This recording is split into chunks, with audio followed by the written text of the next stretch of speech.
Vous êtes sur CCTV Français, bonjour à tous. À la une de cette édition, cela fait 4 jours que les secours sont à pied d'œuvre après le glissement de terrain qui a, à Shenzhen, englouti ou endommagé plus de 30 bâtiments. Jusqu'à présent, un survivant a été secouru et 4 corps ont été retrouvés dans les décombres sur les dizaines de personnes portées disparues. Les machines continuent de dégager des milliers de tonnes de terre et de gravats. Plus de 5000 secouristes, parmi lesquels des pompiers et des membres de la police armée, participent aux recherches des survivants à l'aide de pelleteuses, de bulldozers, de grues, de drones, de chiens et de détecteurs. Les quelques 2000 personnes qui ont été affectées par l'accident ont été évacuées dans des refuges. Le QG de secours a divisé le site en 35 parties.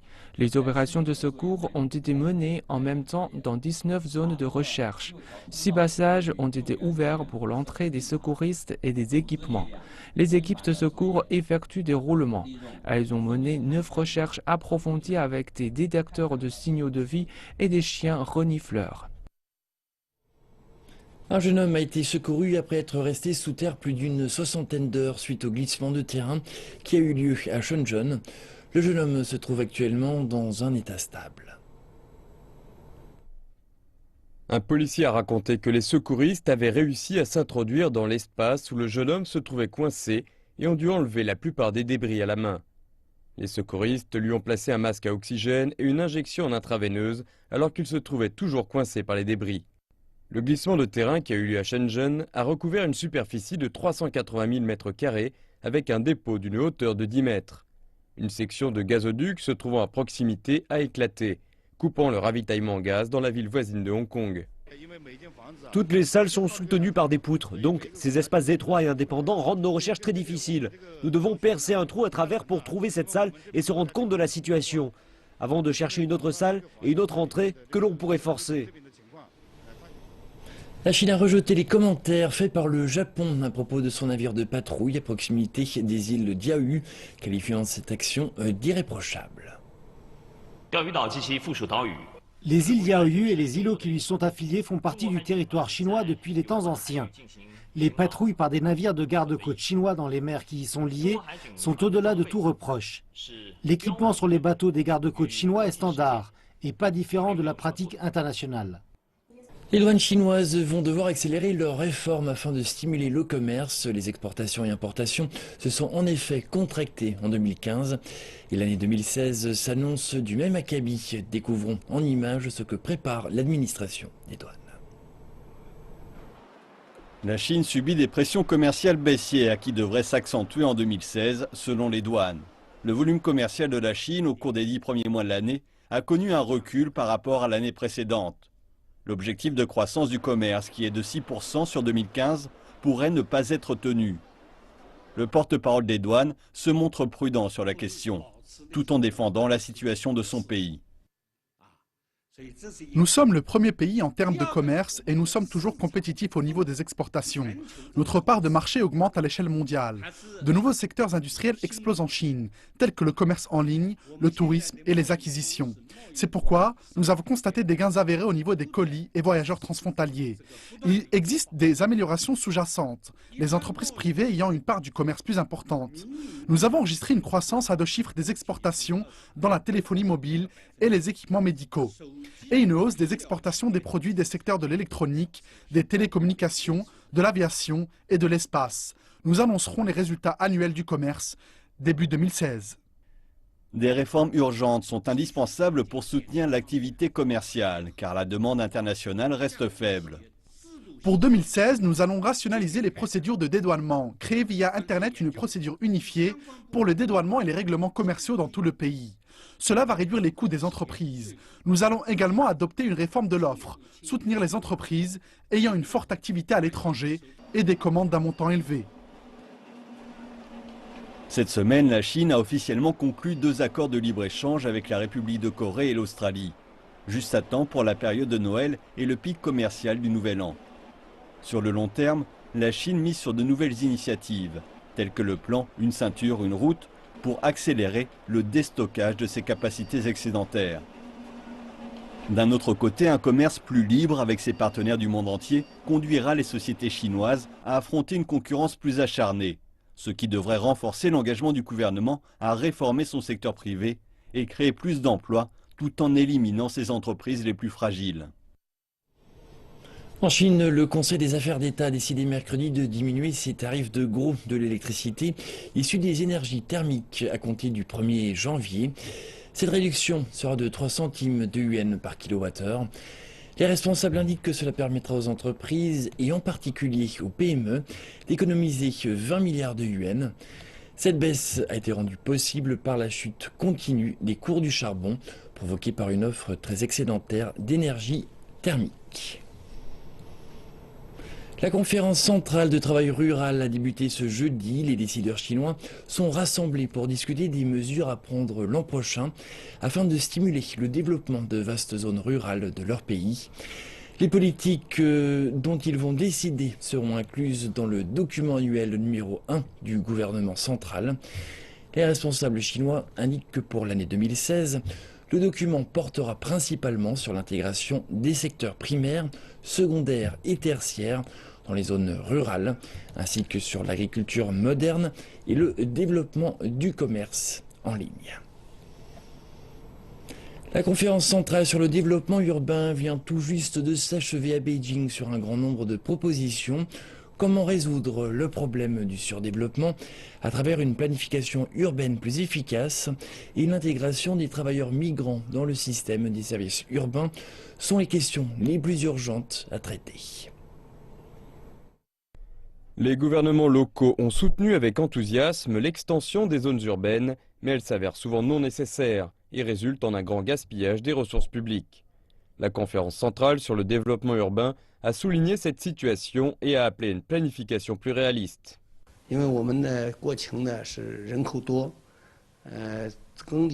Étant donné que nous avons une grande population et moins de terres arables, lorsque nous planifions des zones urbaines, nous devrions trouver un équilibre entre l'habitabilité et l'utilisation des terres. Nous devrions construire des villes compactes qui soient respectueuses du développement durable. De 2000 à 2014, la population urbaine en Chine a augmenté au rythme de 21 millions d'habitants par an. Maintenant que davantage de Chinois vivent en zone urbaine, la gestion et les services doivent être ajustés en conséquence. La conférence centrale sur le développement urbain soutient ainsi un modèle davantage centré sur les habitants. La construction et la gestion des zones urbaines devraient être orientées vers les gens. Je pense que le rôle et la contribution des habitants envers les villes devraient être renforcés. La construction et la gestion urbaine devraient être basées sur cela. C'est également cohérent avec le développement orienté vers les gens. L'une des questions urgentes posées par le développement urbain concerne les droits des travailleurs migrants. Ils ne sont en effet pas considérés comme des habitants urbains et ne disposent donc pas des mêmes privilèges. Au niveau des politiques, nous devrions abaisser les standards d'admission pour inclure le plus de gens possible dans les services. Au niveau de la mise en place, nous devrions faire davantage fournir autant de services que possible aux travailleurs migrants. Les gouvernements locaux dans des villes telles que Tianjin et Shenzhen rassemblent des données concernant les travailleurs migrants urbains et espèrent qu'elles se traduiront à l'avenir par des mesures orientées vers les personnes. Le prêt en ligne entre pairs a connu une croissance spectaculaire en Chine. On a assisté à des rapports réguliers sur des mois où s'établissent des records d'accords de prêt. Mais le contrôle des risques a été une préoccupation de ce commerce à la croissance rapide et cependant très peu régulée après qu'une entreprise en tête a fait l'objet d'une enquête pour opération présumée illégale. La Chine connaît une croissance rapide de prêts entre pairs, mais le taux de risque est aussi alarmant. Et cela a provoqué un nombre énorme de fermetures. Cela a été récemment mis en lumière après qu'Ezubao, une des principales sociétés de prêts entre pairs, a fait l'objet d'une enquête gouvernementale pour opérations commerciales présumées illégales. Son fonds de réserve pour risque d'1,1 milliard de yuan a été gelé et ses bureaux ont été fermés par la police. La valeur du secteur est à présent de plus de 130 milliards de yuan, soit 21 milliards de dollars, selon la firme Wangdai Zedia. Mais dans les 11 premiers mois de 2015, quelques 800 plateformes de prêts entre pairs ont fermé, ce qui triple le nombre de fermetures de 2014. Plus de la moitié de ces fermetures étaient dues à des dirigeants qui ont pris la fuite. De nombreuses compagnies se servent juste du concept de la finance sur Internet afin d'amasser illégalement de la richesse. Et le haut rendement de ces plateformes, habituellement jusqu'à 15% annuellement, attire une masse de petits investisseurs. Mais des rendements plus élevés signifient inévitablement qu'il y a plus de risques et c'est particulièrement le cas là où le manque de règles est flagrant. De nombreuses compagnies de l'Internet s'impliquent dans le commerce du prêt entre pairs. Mais parce que ces compagnies ne sont pas enregistrées par des sociétés financières, elles ne sont pas surveillées par un organe de supervision financière.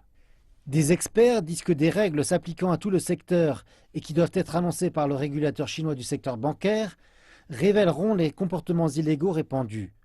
Ce geste devrait amener à la consolidation dans ce secteur saturé. Des nouvelles maintenant de la lutte pour le contrôle de la plus grande entreprise de logement immobilier de Chine, Vanke. Mercredi à minuit, Vanke et l'assureur Anbang ont déclaré qu'ils travailleraient ensemble pour explorer des opportunités à travers le monde. Dans un communiqué publié sur son site internet, Vanke a déclaré que la compagnie avait mené des discussions très efficaces avec Anbang et que les deux compagnies avaient décidé de travailler ensemble. Anbang, dans un communiqué séparé, a déclaré qu'elle soutenait activement le développement de Vanke et qu'elle souhaiterait voir de la stabilité dans la direction de la compagnie. Anbang a augmenté sa participation dans les actions de Vanke cotées à Shenzhen avant que les transactions pour Vanke ne soient stoppées vendredi en attente d'une vente d'actions et d'une restructuration des avoirs. Anbang a à présent officiellement choisi de soutenir Wang Shi, le président de Vanke, dans la lutte pour le contrôle de l'entreprise immobilière contre le groupe Baoneng. La compagnie était auparavant restée silencieuse. Les délégués chinois qui ont participé aux négociations sur le climat à Paris ont tenu leur première conférence de presse depuis leur retour à Beijing. Le représentant spécial de Chine sur le changement climatique, Xie Zhenhua, a indiqué que la Chine lancera un marché d'échange des émissions de carbone en 2017 et s'efforcera d'élaborer des législations qui assureront sa mise en œuvre. La Chine doit ajuster sa structure de consommation parce qu'elle est trop dépendante du charbon et devra passer à un mode de consommation d'énergie plus efficient. Il a ajouté que la Chine était capable d'équilibrer la croissance économique et la réduction d'émissions de carbone. Xie Zhenhua a salué l'accord de Paris qui définit différentes tâches pour les pays développés et ceux en voie de développement, dans un effort collectif pour enrayer le réchauffement climatique. Les mécanismes de l'accord sont adaptables. Cela permettra à chaque pays de partager de différentes responsabilités. Tout le monde est impliqué. Cet accord respecte les différents aspects de chaque pays et reflète les besoins de chaque pays membre. L'accord offre de bonnes solutions aux pays en voie de développement qui ont besoin d'un soutien financier pour faire face au changement climatique. Je pense donc que l'accord de Paris est une étape importante dans la lutte contre le changement climatique. L'accord historique de Paris sur le changement climatique a été adopté sans objection le 12 décembre par 196 parties à la Convention cadre des Nations Unies sur les changements climatiques. L'accord de Paris appelle à limiter l'augmentation de la température moyenne mondiale à 2 degrés Celsius, au-dessus des niveaux pré-industriels. Mais des efforts devraient tout de même être déployés pour limiter l'augmentation de la température à 1,5 degré. Il reconnaît les différentes responsabilités et capacités de chaque pays. Il est aussi stipulé que les pays développés devraient fournir chaque année 100 milliards de dollars aux pays en voie de développement pour les aider à s'adapter et à réduire leurs émissions. L'île tropicale de Hainan, située à l'extrême sud de la Chine, est une destination touristique très prisée des Chinois, mais aussi des étrangers, notamment en hiver, où la température tourne autour de 20 degrés. Nous vous emmenons à présent au 16e carnaval de Hainan, événement annuel qui ouvre sa saison hivernale.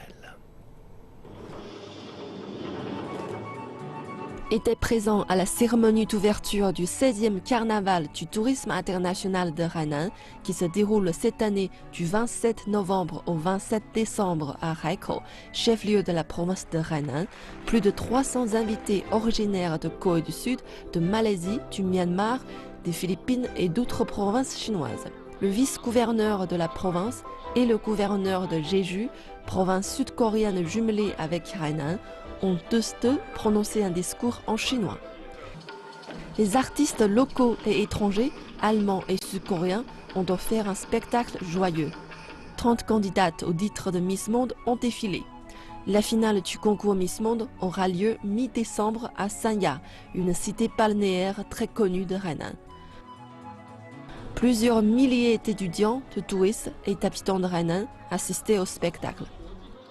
Hello, we are from Thailand. Welcome to 2015 Hainan International Marine Tourist. Yay! We are some musicians from Bavaria and Austria, and we love to come visit your city here in China, in Haikou, in Hainan. 中国传统的文化在海南岛有着非常浓烈的体现。海南岛还有这个我们本地的3000年生活历史的这个黎族人。Outre la cérémonie d'ouverture, l'exposition internationale du tourisme littoral de Hainan est également ouverte au public. Des stands représentant différentes villes de Hainan, des provinces chinoises et des pays asiatiques comme la Thaïlande et la Corée du Sud permettent au public de découvrir la richesse du tourisme littoral et les diverses activités de voyage. Roulotte, camping, cyclisme, yacht, golf sont tous présentés. 将会开发一大批新的旅游业态，你比如说医疗旅游、体育旅游、教育旅游、热带农业公园等等这些一系列的这些新的业态和产品呢，将会使得我们的旅游产品向高端化、度假化发展。Des dizaines d'événements festifs ont lieu en marge du carnaval de Hainan dans différentes villes de l'île. Mais si vous recherchez quelque chose de plus tranquille, je vous propose de prendre un thé dans la forêt des pluies du mont Wuzhi. Il y fait frais en été et doux en hiver. La température moyenne est de 20 degrés. Sur le flanc du mont, en empruntant une passerelle en bois longue de 2000 mètres, vous trouverez des plantes tropicales rares et des arbres millénaires. Le thé est la principale culture du mont Wuzhi. Grâce à un climat propice, on y fait jusqu'à 9 cueillettes par an. 我们这个周边的环境是没有污染的，我们的空气、我们的水、我们的土壤都是非常干净的。所以的话呢，再按照传统的这种农耕的，用传统的农浆肥呀，不要除草剂啊，也不要化肥农药啊。然后的话呢，防虫靠什么呢？就靠这种天然的、自然的屏障。La maison de thé Yessian se trouve juste au pied du mont Wuzhi. Les touristes sont invités à y prendre le thé ou à y apprendre à faire du thé. 我们的茶叶就是因为高海拔、低纬度，我们是离赤道最近的，我们一年的光照的时间非常的长，所以呢，它这种叶片充分的光合作用，它营养成分积累的很多，多酚的含量我们会在38.5，就每100克有38.5毫克的茶多酚，就抗氧化性能是很高的。那么昼夜温差大呢，氨基酸合成也多，所以它又甜又香又滑。200 agriculteurs cultivent et sélectionnent le thé conformément aux normes unifiées de Madame Zheng.